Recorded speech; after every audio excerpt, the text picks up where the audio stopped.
नमस्कार दोस्तों, इकोनॉमिक्स में आप सभी का स्वागत है। तो चलते हैं आज हम अपने नेक्स्ट टॉपिक की तरफ, जिसका नाम है फिक्स्ड कैपिटल। सबसे पहले हम लोग ये जानते हैं कि फिक्स्ड कैपिटल होता क्या है। तो फिक्स्ड कैपिटल का मतलब क्या है? It involves allocation of firms capital to long term assets और प्रोजेक्ट्स। यानी जो फर्म ने फंड रेज किया है, जो फर्म ने कैपिटल रेज की है, उसे लॉन्ग टर्म प्रोजेक्ट्स में लगाना, उसे फिक्स्ड एसेट्स को खरीदने में लगाना, उस जो चीज को बोलते हैं उसे बोलते हैं फिक्स्ड कैपिटल। यानी हमें कितना पैसा fixed assets, plant and machinery, land and building वगैरह या कोई भी लॉन्ग टर्म प्रोजेक्ट में लगाना है, उसके लिए कितना पैसा चाहिए, उसी चीज को हम बोलते हैं फिक्स्ड कैपिटल या फिक्स्ड कैपिटल रिक्वायरमेंट। अब इसको इस तरह से भी पूछ सकते हैं, फिक्स्ड कैपिटल रिक्वायरमेंट या लॉन्ग टर्म रिक्वायरमेंट, ये सब एक ही चीज है।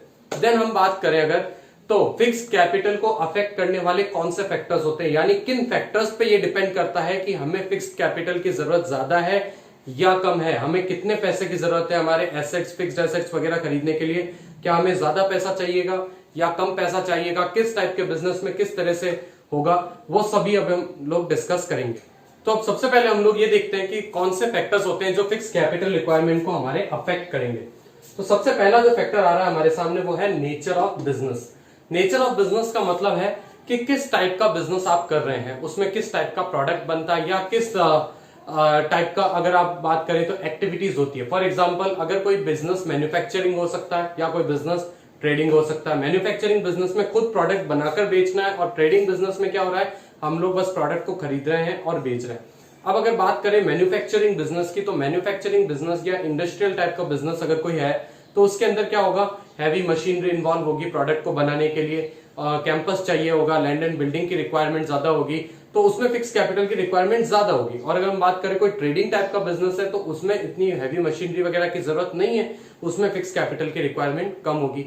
तो दूसरा फैक्टर हमारे सामने आता है scale of operations. Scale of operations का मतलब है कि हम कितना प्रोडक्शन कर पा रहे हैं, क्या हम ज्यादा प्रोडक्शन कर पा रहे हैं, क्या हमारा बिजनेस लार्ज स्केल है या क्या हमारा बिजनेस स्मॉल स्केल है। हमारी प्रोडक्शन कैपेसिटी पे डिपेंड करता है फिक्स कैपिटल की रिक्वायरमेंट। अगर हमारी प्रोडक्शन कैपेसिटी अच्छी खासी ज्यादा है, तो हमारा बिजनेस लार्ज स्केल है, तो ऑब्वियस सी बात है हमें फिक्स कैपिटल की रिक्वायरमेंट भी ज्यादा होगी।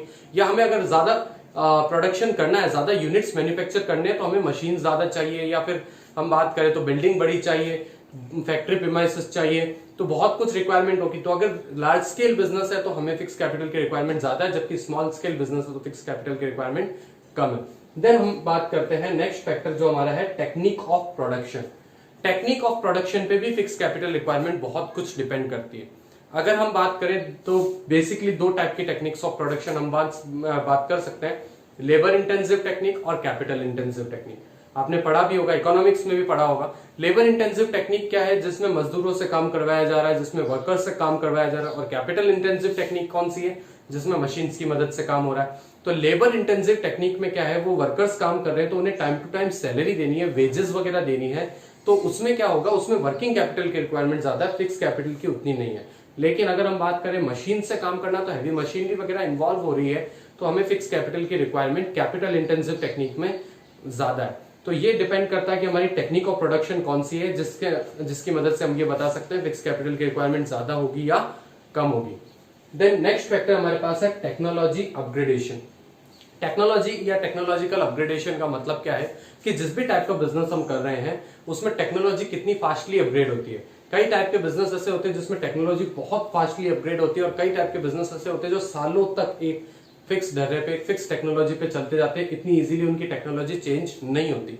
तो अगर कोई इस टाइप का बिजनेस है जिसमें टेक्नोलॉजी बहुत फास्ट चेंज होती है, तो भाई टेक्नोलॉजी फास्ट चेंज हो रही है तो नई मशीन्स या नए रिसोर्सेज हमें लाने पड़ेंगे जो उस टेक्नोलॉजी से वर्क कर सके, तो उसमें फिक्स कैपिटल की रिक्वायरमेंट ज्यादा बनी रहेगी। लेकिन अगर कोई ऐसा बिजनेस है जिसमें टेक्नोलॉजी इतनी इजीली चेंज नहीं होती, तो उसमें एक ही मशीन से हम सालों तक लगातार काम कर सकते हैं, तो उसमें फिक्स कैपिटल की रिक्वायरमेंट हमारी कम होगी।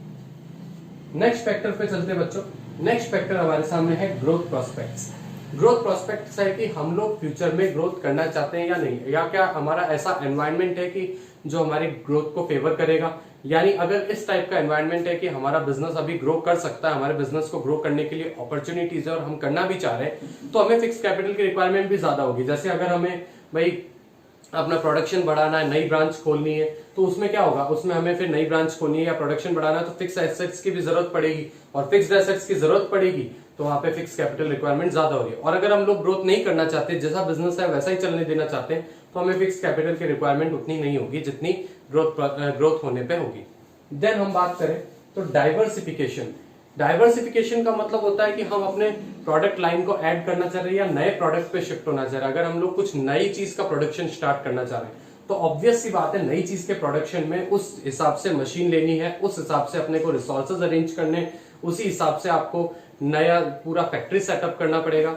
तो अगर हम बात करें तो डाइवर्सिफिकेशन के केस में फिक्स कैपिटल की रिक्वायरमेंट ज्यादा है, जबकि अगर आप डाइवर्सिफाई नहीं करना चाहते, आप सेम प्रोडक्ट को ही कंटिन्यू करना चाहते हैं, तो आपको फिक्स कैपिटल की रिक्वायरमेंट उतनी नहीं होगी। देन हमारे पास है फाइनेंसिंग एंड लीजिंग फैसिलिटी। क्या हमें कोई चीज फाइनेंस पे मिल सकती है, कोई चीज हमें लीज पे मिल सकती है, क्या हमें उधार पे मिल सकती है कोई चीज, या क्या चीज कोई चीज ऐसी मिल सकती है जिसमें हम किराया पे कर दें। ठीक है, तो ऐसे केस में फिक्स कैपिटल की रिक्वायरमेंट कम होती है। फॉर एग्जांपल अगर मैं बात करूं कि सपोज एक हमें फैक्ट्री हमें खोलनी है, तो एक तो हम लेते हैं ऑफिस रेंट पे, एक हम खुद का ऑफिस बिल्ड करते हैं। तो अगर हमें ऑफिस इजीली रेंट पे मिल सकता है, ठीक है, और वो हमारे लिए अगर सपोज वो फायदेमंद भी हो रहा है, तो हम लोग क्या करेंगे, उसे रेंट पे ही लेंगे। और रेंट पे लेंगे तो क्या है, महीने के महीने हम उसे रेंट पे कर रहे हैं, और वो क्या है, वो वर्किंग कैपिटल रिक्वायरमेंट है। जबकि अगर हमें ऐसी कोई लीजिंग या फाइनेंस फैसिलिटी अवेलेबल नहीं है किसी पर्टिकुलर एरिया में, तो हमें क्या करना पड़ेगा, खुद का स्ट्रक्चर बिल्ड करना पड़ेगा, जिसके लिए क्या बोलते हैं, हमें फिक्स कैपिटल की रिक्वायरमेंट ज्यादा होगी। तो हम इसको देखकर ये कंक्लूड कर सकते हैं कि financing and leasing facilities available, then fixed capital requirement is less, while if financing and leasing facility is not easily available, then fixed capital requirement is more. Then हम बात करते हैं level of collaboration. Level of collaboration या इसका नाम हम joint venture बोल सकते हैं। अगर दो कंपनीज मिलकर काम करती है, तो अगर दो बड़ी कंपनीज मिलकर काम कर रही है, दो बड़े वेंचर्स मिलकर काम कर रहे हैं, तो होगा क्या, उनके जो एसेट्स है वो आपस में बढ़ सकते हैं। भाई एक ही मशीन से दोनों ने प्रोडक्शन कर लिया, अब एक ही मशीन से अगर दोनों ने प्रोडक्शन कर लिया, तो क्या हो गया कि मशीन्स का ज्यादा पैसा नहीं लगा, यानी दोनों में वो कमाई, वो जो खर्चा है वो बढ़ गया। तो अगर हमारे कोलैबोरेशन या जॉइंट वेंचर होता है तो फिक्स कैपिटल की रिक्वायरमेंट कम होती है।